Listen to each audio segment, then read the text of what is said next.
ஒரு காலத்துல நாராயணபுரம் அப்படிங்கிற ஒரு சின்ன ஊர் இருந்துச்சு. அந்த ஊர்ல பாண்டுரங்க அப்படிங்கிற ஒரு ஜமீன்தார் இருந்தாரு. அவரு ரொம்பவும் நல்ல மனுஷன். 4 பேருக்கு உதவிகளை செஞ்சு அவங்களுடைய சந்தோஷத்திலேயே அவரு தன்னுடைய சந்தோஷத்தை பார்த்துக்கிட்டு இருந்தாரு. அதே ஊர்ல தான் கேசவா அப்படிங்கிற ஒரு ஏழையும் வாழ்ந்துகிட்டு இருந்தான். இப்படி இருக்கும்போது ஒரு நாள், டே கேசவா, உங்க அப்பா இருக்கும்போது கடன் வாங்கின, அவரு செத்தே போயிட்டாரு. ஆனா என்ன நீ கடன் பணத்தை திரும்ப கொடுக்கல. இன்னைக்கு எப்படியாவது கொடுத்துடு. என்னங்க ஐயா, எப்போவாவது நான் வட்டி கொடுக்காம இருந்திருக்கேனா? அசலையும் கொஞ்ச நாளையே திரும்ப கொடுக்குறேன். அதெல்லாம் முடியாது. இன்னைக்கு நீ கடனை அடைச்சாதான் இங்கிருந்து போவேன். அப்படி இல்லைன்னா வீட்டுக்கு வெளியில இருந்து சண்டை போடுவேன். சரியா அதே நேரத்துக்கு தான் ஜமீன்தாரான பாண்டுரங்க அங்க வந்தாரு. என்னப்பா, எதுக்கு இங்க நின்று கத்திக்கிட்டு இருக்க? என்ன நடந்தது? என் அப்பாவுக்கு உடம்பு முடியாம இருந்தப்போ இவர்கிட்ட நான் கடன் வாங்கினேன். ஆனா கடன் வாங்கியும் பிரயோஜனம் இல்லை. ஏன்னா என் அப்பா இறந்து போயிட்டாருன்னு தெரியும் இல்லைங்களா? அதுக்கப்புறம் கடனை தீர்க்க எவ்வளோ முயற்சி பண்ணாலும் தீர்க்க முடியல. ஆனா வட்டியை ஒவ்வொரு மாசமும் சரியா கொடுக்கறேன். ஆனா திடீர்னு இவர் வந்து எல்லா அசலையும் கொடுன்னு நின்றுக்கிட்டு இருக்காரு. திடீர்னு கேட்குறேன்னா தேவையில்லாம கேட்பானுங்களா? என் பொண்ணுக்கு கல்யாணம் வச்சிருக்கேன், அதுக்கு பணம் தேவைப்படுது, அதான் கேட்குறேன். ஆனால் கேசவன் எனக்கு வேலை போயிடுச்சு, இப்போதைக்கு பணத்தை கொடுக்க முடியாதுங்கிறான். ஆனால் என் பொண்ணு கல்யாணம் வச்சிருக்கனே, நான் என்ன பண்ணுறது சொல்லுங்க? இதுதான் விஷயமா? சரி, கேசவன் எவ்வளோ பணம் உனக்கு கொடுக்கணும்னு சொல்லு, அதை நான் கொடுக்குறேன். நன்றிங்க ஐயா, கேசவன் எனக்கு 5000 ரூபாய் தரணும். நீங்கள் பண்ண உதவிக்கு ரொம்ப நன்றிங்க ஐயா. கூடிய சீக்கிரம் ஒரு வேலையை தேடிக்கிட்டு நீங்கள் கொடுத்த பணத்தை வட்டியோடு சேர்த்து திரும்ப கொடுத்துட்றாங்க ஐயா. கேசவா, நான் என்ன வெளியாளா?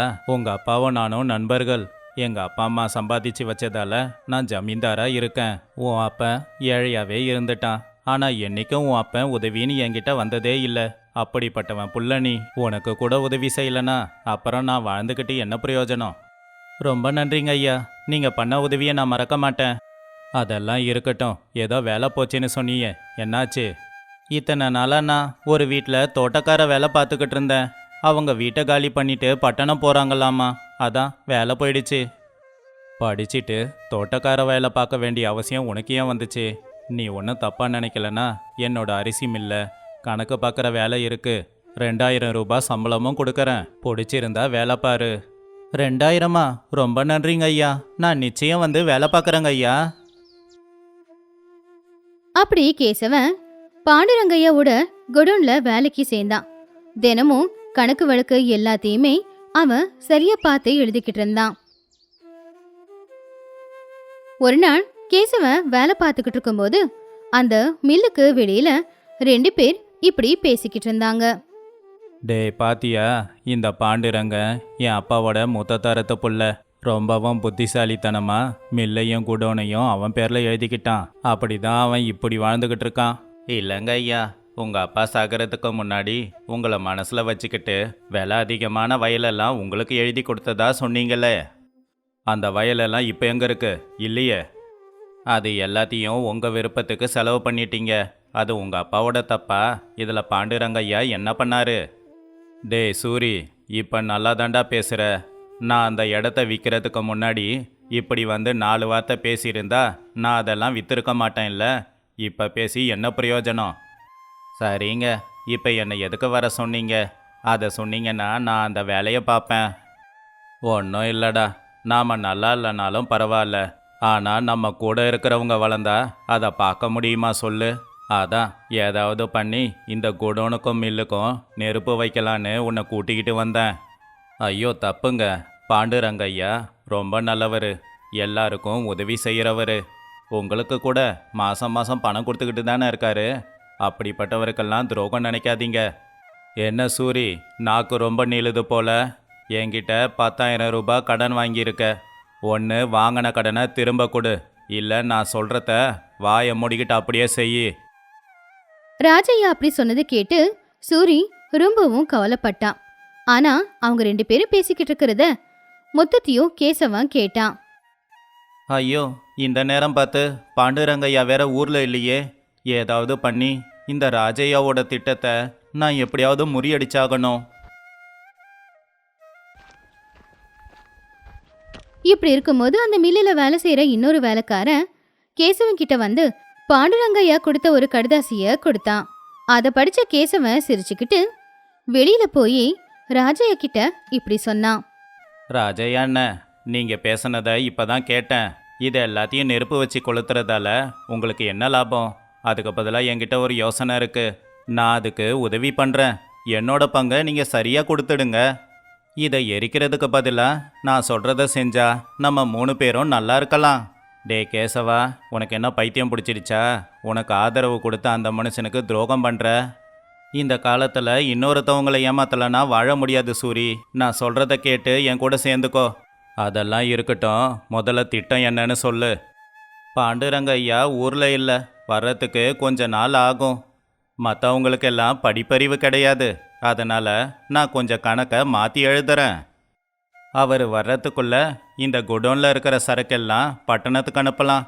பட்டணத்தில் வேற யாருக்கோ இல்லை, அங்கே இருக்கிற என் நண்பனுக்கு தான் அனுப்புகிறோம். அப்புறம் நாம் ஒரு மில்லு ஆரம்பிக்கலாம். அடுத்த ஞாயிற்றுக்கிழமை இந்த மில்லுக்கு லீவு தானே. இங்கே இருக்கிற மிஷின் எல்லாம் அங்கே கொண்டு போயிடலாம். அங்கே நாம் வைக்கிற மில்லிலிருந்து வர்ற வருமானத்தில் எனக்கு கொஞ்சம், அப்படியே உங்களுக்கு கொஞ்சம், அப்படியே சூரிக்கு கொஞ்சம் கொடுத்துடலாம். நீ கொடுத்த யோசனை நல்லா இருக்கு கேசவா. இத்தனை நாளாக பாண்டுரங்கையப்போ பணம் கொடுப்பான்னு காத்துக்கிட்டு இருப்பேன். இனி கவலைப்பட வேண்டாம். இனி எனக்கு வர வேண்டிய வருமானம் மில்லிலிருந்து நேராக வந்துடும். நீ 30% எடுத்துக்கோ, சூரிக்கு 20, மிச்சம் இருக்கிறத நான் எடுத்துக்கிறேன். அந்த 20%த்தையும் நீங்களே எடுத்துக்கோங்க. இந்த பாவ பணம் எனக்கு வேணாம். நினைச்ச மாதிரியே ராஜையா 4 மாட்டு வண்டியை பேசி கொடோன்ல இருக்கிற சரக்கு எல்லாத்தையுமே பட்டணத்துக்கு கொண்டு போக வச்சான். இப்படியே நாட்களும் போச்சு. ஐயா, நான் சொன்னது ஞாபகம் இருக்கா? இன்னைக்கு எப்படியாவது இங்கே இருக்கிற எல்லா மிஷினும் பட்டணத்துக்கு போயாகணும். கேசவா, நீ சொன்னது ஞாபகம் இருக்கு. எல்லா மிஷினையும் எடுத்துக்கிட்டு போகிறதுக்கு மாட்டு வண்டி பத்தாது. அதனால தான் லாரிங்களை வர வச்சிருக்கேன். சரிங்க ஐயா, நல்லது. வாங்க உள்ளே போய் என்ன இருக்குன்னு பார்ப்போம். சரி சரி, வா போகலாம் அப்படின்னு அவங்க 2 பேரும் சேர்ந்து அந்த மில்லுக்குள்ள போனாங்க. அப்போ மில்லுக்குள்ள பாண்டுரங்க நின்னுக்கிட்டு இருந்தாரு. தான் அண்ணனை அந்த இடத்துல பார்த்த ராஜைய ரொம்ப ஆச்சரியப்பட்டான். உடனே அவன் கேசவனை பார்த்தான். கேசவன் எதுவும் தெரியாத மாதிரி தலை குனிஞ்சு நின்னுக்கிட்டு இருந்தான். டே தம்பி, எப்படி இருக்க? எத்தனையோ நாளாக உன்கிட்ட பேசணும்னு முயற்சி பண்ணியிருக்கேன். ஆனால் நீ பேச மாட்டேங்கிற. நான் கொடுக்குற பணத்தை கை நீட்டி கூட நீ வாங்குறதில்ல. அப்படி இருக்கும்போது இந்த மில்லை உனக்கு கொடுக்குறேன்னு சொன்னா நீ வாங்கிக்க மாட்டியோன்னு கஷ்டப்பட்டேன். அதனால தான் இதே ஊரில் மில்லு இருந்தால் நீ கவலைப்படுவ. அதனால தான் இதை பட்டணத்துக்கு மாற்றலான்னு முடிவு பண்ணிட்டேன். உன்கிட்ட பேச எவ்வளோ முயற்சி பண்ணாலும் நடக்கலை. ஆனால் இந்த கேசவன் உன்னை மில்லுக்குள்ளேயே வர வச்சிருக்கான். நீயே இந்த மில்லை இங்கிருந்து மாற்ற போகிறேன்னு சொன்னா. உனக்கு தெரியும்ல, என் பிள்ளைங்க 2 பேரும் நல்லா தான் இருக்காங்க. எனக்கும் வயசாயிடுச்சு. இனிமே இதெல்லாம் எனக்கு எதுக்கு? அதான் எல்லாத்தையும் உன்கிட்ட கொடுத்துட்டு நான் சின்னதாக ஒரு கடை வச்சுக்கலான்னு இருக்கேன். நீ சந்தோஷமா இருந்தா அதுவே போதுண்டா. நான் கிளம்புறேன் அப்படின்னு சொல்லி பாண்டுரங்க அங்கிருந்து வெளியில போயிட்டான். ச்சே, நான்லாம் ஒரு ஆளா? எவ்வளோ நல்லவன் என் அண்ணன். என் அண்ணனை நான் புரிஞ்சிக்கவே இல்லையே. நீ மட்டும் அன்னைக்கு என்னை தடுக்கலைன்னா இந்நேரம் நான் ரொம்ப பெரிய தப்பு பண்ணி இருந்திருப்பேன் கேசவா. என்ன பண்ணி இந்த நன்றி கடனை நான் தீக்க போகிறேன்னு தெரியலை. நீங்கள் உங்கள் அண்ணனை புரிஞ்சுக்கிட்டதே போதுங்க. நீங்கள் 2 பேரும் நல்லா இருக்கணும். அப்படி அந்த புத்திசாலி வேலைக்காரன் எப்பவுமே ஒன்று சேராத அண்ணன் தம்பிய ஒன்று சேர்த்தான். லக்ஷ்மிபுரம் அப்படிங்கிற ஒரு அழகான கிராமத்துல வீரையா சூரம்மா அப்படிங்கிற தம்பதிகள் அவங்க பிள்ளைங்களான ராஜ ஜோதி கூட வாழ்ந்துக்கிட்டு இருந்தாங்க. ஒரு நாள், சூரம்மா, இந்த வருஷம் விளைச்சல் சரியாக வரல. மழை அதிகமாக பெஞ்சதால் விளைச்சல் வீணாக போயிடுச்சு. நஷ்டம் வந்ததோடு மட்டும் இல்லை, அடுத்த தடவை விவசாயத்துக்கு விதை வாங்க கூட காசு இல்லை. என்ன பண்ணுறதுன்னு எனக்கு புரியலை. நானும் அதை தாங்க யோசிச்சுக்கிட்டு இருக்கேன். பசங்களுக்கு இந்த வருஷம் புது துணி தான் எதுவுமே வாங்கல. ஆனா வயிறார சாப்பாடு கூட போட முடியுமா இல்லையான்னு எனக்கு ரொம்ப பயமா இருக்குங்க. போன வருஷத்து அரிசி இன்னொரு 1 மாசம் வரும், அவ்வளோதான். ஆனால் அதுக்கப்புறம் என்ன பண்ணுறது சூரம்மா? சரி, அடுத்த வருஷம் விவசாயம் செய்யவும் இந்த வருஷம் நல்ல விதைகளை எடுத்து வைக்கணும்ல. இந்த வருஷம் பெஞ்ச மழையில் அந்த வாய்ப்பும் இல்லை. இனி நம்ம வாழ்க்கையை எப்படி தான் வாழ போகிறோமோ? போனால் போது, கடன் வாங்கி விதை வாங்கலான்னு பார்த்தாலும் கடன் கொடுக்க யாரும் இல்லை. கடன் வாங்குறது அவ்வளவு நல்லது இல்லைங்க. கடன் வாங்கினா அதை திரும்ப கொடுக்க முடியுமா அப்படின்னும் தெரியல. ஏதோ இருக்கிறத வச்சு கொஞ்ச நாளைக்கு பொழப்ப ஓட்டிக்கலாம். மழை தண்ணியில நனைஞ்சிருக்கிற அரிசி வயல்ல நிறைய இருக்குல்ல, அதை கொண்டு வந்து அவிச்சு நாம ஊரூரா போய் புழுங்கல் அரிசிய வித்துட்டு வரலாங்க. அதுல வர கொஞ்சம் பணத்தை எடுத்து வச்சா அடுத்த வருஷம் பயிரிடுறதுக்கு ஏதாவது உதவியா இருக்கும். இந்த வருஷம் என்ன பயிரிடுறது? எப்படியும் கீரை விலை கம்மியா தானே இருக்கும். இந்த தடவை கீரையை விளைய வச்சிடலாமா? சரியா சொன்ன சூரம்மா. அதிகமாக செலவு இல்லாமல் சீக்கிரமாக விளையிற விளைச்சல் அது. அதை சைக்கிளில் கொண்டு போய் விற்றுட்டு வரேன். வர்ற பணத்தில் தேவையானதை எடுத்துக்கிட்டு மிச்ச பணத்தை எடுத்து வச்சோம்னா விதையையும் வாங்கிக்கலாம். இதை கேட்டுக்கிட்டு இருந்த பசங்க 2 பேரும் வந்து இப்படி சொன்னாங்க. அப்பா, அப்புறம் ஏன் தாமதம்? வாங்க, வயலுக்கு போய் சீக்கிரமா நனைஞ்சிருக்கிற அரிசியெல்லாம் கொண்டு வந்து அதை நாம அவிச்சு விற்கலாம்ப்பா. வாப்பா, நானும் வரேன். அதெல்லாம் நீங்க 2 பேரும் ஒன்றும் வயலுக்கு வந்து வேலை செய்ய வேண்டாம். ஜோதி, நீ சமைச்சு தம்பிக்கு சாப்பாடு கொடு. அப்படியே 2 பேரும் சாப்பிட்டு முடிச்சுட்டு ஒழுங்கா உட்காந்து படிங்க. ராஜு, அக்கா என்ன சொன்னாலுமே அதை செய்யணும். அக்காவுக்கு நீ உதவியா இருக்கணும். அப்படி சூரம்மா வீரையா 2 பேரும் வயலுக்கு போய் மழை தண்ணியில நனைஞ்சிருந்த அரிசியெல்லாம் கொண்டு வந்து அதை அவிக்க ஆரம்பிச்சா. இன்னொரு பக்கம் ஜோதி, ராஜு 2 பேரும் அவங்க அப்பா அம்மா சொன்ன மாதிரியே நல்லபடியா வீட்டு வேலை செஞ்சுக்கிட்டு படிச்சுக்கிட்டு இருந்தாங்க. சில நாட்களுக்கு அப்புறமா, என்னங்க, அவிச்ச அரிசி எல்லாமே காஞ்சிடுச்சுங்க. சரி, இதை நான் பக்கத்து ஊருக்கு போய் விற்றுட்டு வரேன். வர்ற பணத்தில் வீட்டுக்கு தேவையான பொருள் எல்லாத்தையும் வாங்கிக்கிட்டு வந்துடுறேன். நீ பார்த்து ஜாக்கிரதையாக இரு. அப்படி ஊரூரா சுத்தி புழுங்கல் அரிசியை வித்துக்கிட்டு இருந்த வீரையாவுக்கு ரங்கையா அப்படிங்கிற ஒருத்தன் அறிமுகமானா. யாருப்பா நீ? இந்த ஊருக்கு புதுசு போலையே. ஆமாங்க ஐயா, நான் லக்ஷ்மிபுரத்தில் இருந்து வரேன். கொஞ்ச நாளுக்கு முன்னாடி அதிகமாக மழை பெஞ்சதில்ல, அதில் நனைஞ்ச அரிசியை புழுங்கல் அரிசியாக்கி விற்கிறேன். நல்ல யோசனை தானே? ஆமாம், உன் பேர் என்ன? அப்படி அன்னைக்கு அவங்க 2 பேருமே அறிமுகமானாங்க. ரங்கையா அவனுடைய வீட்டில் இருக்கிற நனைஞ்ச நெல்லை கொண்டு வந்து அதையும் வீரையா கிட்ட கொடுத்து புழுங்கல் அரிசியை மாற்றி அதுக்கு கொஞ்சம் பணம் கொடுத்தான். அப்படி அந்த அறிமுகம் நட்பா மாறுச்சு. எவ்வளோ நேரமாக காத்துக்கிட்டு இருக்கேன் ரங்கையா உனக்காக. ஏன் இவ்வளோ நேரமாச்சு? ரொம்ப நேரம் ஆயிடுச்சுன்னா ஊரில் என் பொண்டாட்டி பிள்ளைங்க காத்துக்கிட்டு இருப்பாங்கல்ல. நான் போகலனா என் பொண்டாட்டி சாப்பிடவே மாட்டா. சரி, இந்தா, இதெல்லாம் எங்கள் வயலில் விளைஞ்சது. இன்னையிலிருந்து இந்த வியாபாரமும் ஆரம்பிச்சிருக்கேன். ஆமாம், என்ன நான் பேசிக்கிட்டே இருக்கேன், நீ என்னமோ கவலையில் இருக்கிற மாதிரி தெரியுது. ஒன்றும் இல்லை வீரையா, இன்னைக்கு ஒரு பெரிய சண்டை. விதை வாங்க பணம் இல்லாமல் ஒருத்தர்கிட்ட கடன் வாங்கியிருந்தேன். அவன் வந்து இன்னைக்கு பஞ்சாயத்தை கூட்டி என் மானத்தை வாங்கிட்டான். என் பொண்டாட்டி பிள்ளைங்க ரொம்ப கஷ்டப்படுறாங்க. இதுவும் ஒரு வாழ்க்கை தானான்னு என்னை நினச்சி ரொம்ப அசிங்கமாக இருக்குது. கவலைப்படாத ரங்கையா, கஷ்டம் நம்மள மாதிரி ஆளுங்களுக்கு வராமல் வேற யாருக்கு வரும்? உன்னோட நிலைமையில இருந்து தான் இப்போ நான் இப்படி சம்பாதிச்சுக்கிட்டு இருக்கேன். கஷ்டமெல்லாம் நமக்கு பாடமாகணும். என்னமோ வீரையா, வாழணுங்கிற ஆசையே எனக்கு இல்லை. ஏதாவது புதுசாக வியாபாரம் ஆரம்பிக்கலான்னா என்கிட்ட பணமும் கிடையாது. இருந்த ஒரு வீட்டையும் வாங்கிக்கிட்டாங்க. மொத்தமாக நடுத்தெருக்கு வந்துட்டேன். சரி, என் வியாபாரத்தை நான் பெருசு பண்ணலான்னு இருக்கேன். அப்படியே சேர்த்து வச்ச பணத்தில் விதை வாங்கி விவசாயமும் பண்ண போகிறேன். நீ தப்பாக நினைக்கலன்னா உன் குடும்பத்தோட என் ஊருக்கு வந்துடு. என்னோட குடோன் ஒன்று சும்மா தான் இருக்கு. நீ அங்கேயே தங்கிக்கலாம்ப்பா. என் வியாபாரத்தில் நீ எனக்கு துணையாக இரு. உனக்கு தேவையான பணத்தை நான் கொடுக்குறேன். எந்த நேரத்தில் உன்னை பார்த்தனோ நண்பனை விட அதிகமாகவே உதவி பண்ணுற. என்னையும் என் குடும்பத்தையும் நல்லா பார்த்துக்கிறேன்னு நீ சொல்லும்போது நான் வேண்டான்னு சொல்லுவேனா? வரேன். அப்படி ரங்கையா அவனுடைய குடும்பத்தோட சேர்ந்து லக்ஷ்மிபுரத்துக்கு வந்தான். ரங்கையாவோட பொண்டாட்டியும் வீரையாவோட பொண்டாட்டியும் வயல்ல கொஞ்சம் இடத்துல கீரைய நல்லபடியா விளைய வச்சாங்க. இப்படியே வருஷங்களும் ஓடி போச்சு. ரங்கையா வீரையா பிள்ளைங்களும் வளர்ந்துட்டாங்க. அதனால 4 பேரா சேர்ந்து கூலி வேலைக்கு போகாம விவசாயம் தான் செஞ்சுக்கிட்டு இருந்தாங்க. வீரைய பொண்ணு ஜோதி வீட்ல எல்லா வேலைகளையும் செஞ்சுக்கிட்டு இருந்தா. இப்படியே வருஷங்களும் போச்சு. அந்த கடவுளோட தயவால எந்த பிரச்சனையும் இல்லாம நம்ம வியாபாரம் நல்லபடியா நடக்குதுங்க. ஆமாம் சூரம்மா, இந்த வருஷம் விளைச்சல் நல்லா வந்திருக்கு. ரங்கையா குடும்பம் வந்தது நல்லதா போச்சு. ஆமாங்க, அவங்க எல்லாரும் ரொம்ப நல்லவங்க. உங்களுக்கு தெரியுமா, நீங்க கொடுக்குற பணத்தை கொஞ்சம் கொஞ்சமா சேர்த்து வச்சு ரங்க என்ன புள்ள புது வயல் கூட வாங்கியிருக்கான். தெரியும் சூரம்மா. நான் தானே அந்த பூமியை விற்க போறாங்கன்னு அவங்கிட்ட சொன்னேன். அதான் நம்ம பொண்ணை அந்த பையனுக்கு கொடுத்து கட்டி வைக்கலாம் அப்படின்னு நான் நினைக்கிறேங்க. ரொம்பவும் பொறுப்பான புள்ள. அது மட்டும் இல்ல, அந்த குடும்பத்துல இருக்கிறவங்க கூட ரொம்ப நல்லவங்க இல்லையா? எப்படியும் இதே ஊர்ல தான் இருக்காங்க. நம்ம பொண்ணை நாம தினமும் பார்த்துக்கலாம். இந்த யோசனை எனக்கும் தான் வந்திருக்கு சூரம்மா. ஒரு தடவை நான் ரங்கையா கிட்ட பேசி பார்க்குறேன். நிச்சயமா அவனும் ஒத்துப்பான். பொண்ணுக்கும் பையனுக்கும் எந்த பிரச்சனையும் இல்லைன்னா நிச்சயமா கல்யாணம் பண்ணலாம். இப்படின்னு சொல்லி வீரைய பொண்ணுக்கும் ரங்கையா புள்ளைக்கும் கல்யாணமும் பண்ணி வச்சுட்டாங்க.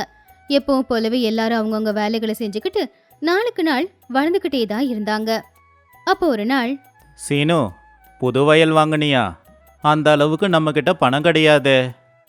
என்கிட்ட கொஞ்சம் பணம் இருக்கு மாமா. இன்னும் கொஞ்சம் பணம் தான் வேணும். என் நண்பன் ஒருத்தன் வேலைக்கு போய்கிட்டு இருக்கான். அவங்கிட்ட கொஞ்சம் பணத்தை கடனாக வாங்கலான்னு இருக்கேன். கடன் வாங்கி பூமியை வாங்குறது நல்ல விஷயம் இல்லடா. இது என்னோட அனுபவம், நான் சொல்கிறேன். நீ சொல்கிறது உண்மைதான்ப்பா.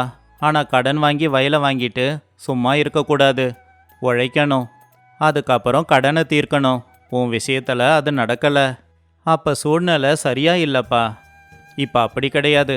விவசாயம் மட்டும் இல்லை, நான் 2 மாடையும் வாங்கியிருக்கேன். அந்த மாட்டுப்பாலை விற்று பணம் சம்பாதிக்கிறேன்ப்பா. கடனை பற்றி யோசிக்காதீங்க, நான் பார்த்துக்கிறேன். அப்படி யார் சொன்னாலும் கேட்காம சீனு கடன் வாங்கி புதுசா ஒரு வயல் வாங்கி அதுல விவசாயம் செஞ்சுக்கிட்டு இருந்தான். அப்போ ஒரு நாள், சூரம்மா, பண்டிகை வரப்போகுது. நம்ம பொண்ணுக்கும் மாப்பிள்ளைக்கும் ஏதாவது வாங்கணும். அதை பணமாக கொடுத்தா அவங்க கடனுக்கு பயன்படும்ல. இந்த வருஷம் விளைச்சல் பணம் வந்திருக்கு.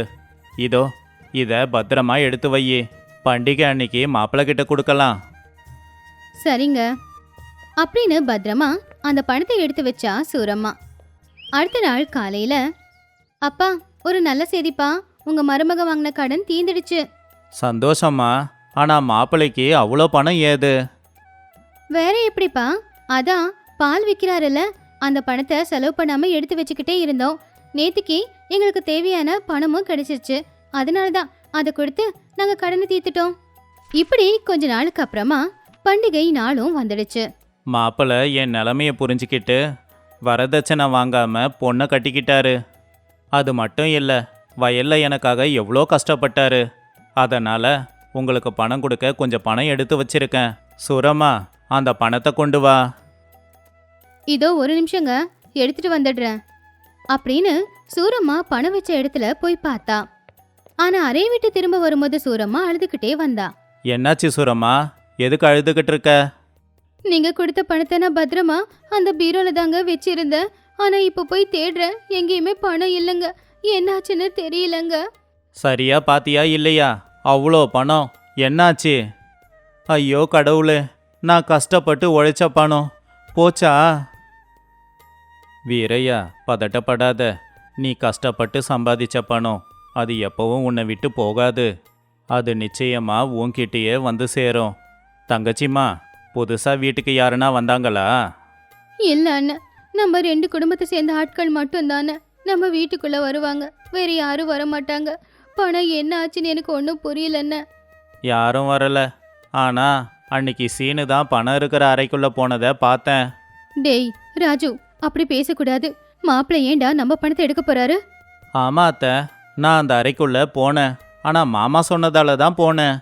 அந்த அறையில இருந்த புது கோடாலியை எடுத்துட்டு வான்னு சொன்னாரு. அதுக்காகத்தான் நான் போனேன். நான் பணம் எடுக்கல அத்தை. இப்படி கொஞ்ச நேரம் பேசினதுக்கு அப்புறமா அவங்க வீட்டுக்கு போயிட்டாங்க. ராஜு அப்படி சொன்னப்போ நான் அவனை அதட்டுனதா. ஆனா எனக்கு கொஞ்சம் சந்தேகமா தான் இருக்கு. இப்பதானே மாப்பிள்ள மொத்த கடனையும் தீத்தாரு. அவ்வளவு பணத்துக்கு என்ன பண்ணாரு? பணத்தை பாக்குறவங்க யாரா இருந்தாலும் அவங்களுக்கு ஆசை வரும் தானே. என்னமோ நீ சொல்றது உண்மையா இருக்கலாம். வயல் வாங்கி கடன்ல இருக்கிறவனுக்கு பணத்தை பார்த்ததும் ஆசை வந்திருக்கலாம். ஆனா அவங்க அப்படி பண்ண மாட்டாங்கன்னு நினைக்கிறேன். உண்மையிலேயே நம்ம பொண்ணு சொன்ன மாதிரி பாலை வித்து கூட கடன் அடைச்சிருக்கலாம். எதுவும் தெரியாம நாம பேசிடக்கூடாதுல்ல. இப்படியே சில நாட்களும் போச்சு. ரங்கையா வீரையா 2 பேரும் வீட்டுக்கு நடுவுல வரதும் போறதும் நின்னு போச்சு. ஜோதி கூட அவங்க அப்பா அம்மா கிட்ட பேசுறத குறைச்சிக்கிட்டா. இப்படி 2 குடும்பமும் உடைஞ்சு போச்சு. பொண்ணு நினைச்சு அடிக்கடி சூரம்மா கவலைப்பட்டாலும் பணம் போன அந்த கவலையிலிருந்து மீண்டு வர முடியாம பொண்ணு பார்க்க போகல சூரம்மா. ஒரு நாள் சூரம்மா ஒரு பூச்செடி நடலாம் அப்படின்னு வீட்டு தோட்டத்துல போய் பள்ளம் தோண்டும் போது, ஏங்க கொஞ்சம் இங்க வரீங்களா? என்னாச்சு? ஏன் அவ்வளோ பதட்டமாக கூப்பிட்ட? இங்க பாருங்க, இது நம்ம புள்ளியோட சட்டை. இந்த சட்டையில இவ்வளவு பணத்தை வச்சு யாரும் இங்க புதைச்சி வச்சிருக்காங்கங்க. என்ன இது பணம்? இந்த பணம் அன்னைக்கு நம்ம வீட்டில் காணாமல் போன பணம் தானே? ஆமாங்க. இப்போ எனக்கு புரியுது. ராஜு எங்க? என்னாச்சுப்பா? என்னை பற்றி பேசுகிறீங்க? இங்கே வாடா. இது நீ பண்ண வேலை தானே? ஏன் பணத்தை ஒளிச்சு வச்சிருக்க? இந்த திருட்டுத்தனத்தை எப்போ கற்றுக்கிட்ட? உங்களுக்கே தெரிஞ்சிடுச்சு. உண்மை எல்லாத்தையும் நான் சொல்லிடுறேன்ப்பா. கொஞ்ச நாளுக்கு முன்னாடி ராமையா பெரிய பையன்கிட்ட உங்கள் அப்பா சொத்து எல்லாத்தையும் உங்கள் அக்காவுக்கே கொடுத்துடுவாரு போல. உனக்கு எதையும் வைக்க மாட்டாருன்னு சொன்னார். வீட்டுக்கு வந்து பார்த்தப்போ நீயும் அம்மாவும் அப்படி தான் பேசிக்கிட்டீங்க. அதான் அந்த பணத்தை சட்டையில் சுற்றி இப்படி பள்ளம் தோண்டி புதைச்சேன். நான் வளர்ந்ததுக்கப்புறம் எனக்கு பயன்படும்னு நினச்சேன். ஏன்டா இப்படி பண்ண? நீ இப்படி பண்ணுவேன்னு எதிர்பார்க்கல. நீ பண்ணது எவ்வளோ பெரிய தப்பு தெரியுமா? எனக்கு அது அப்போ தெரியலப்பா. ஒரு நாள் புரிஞ்சுது.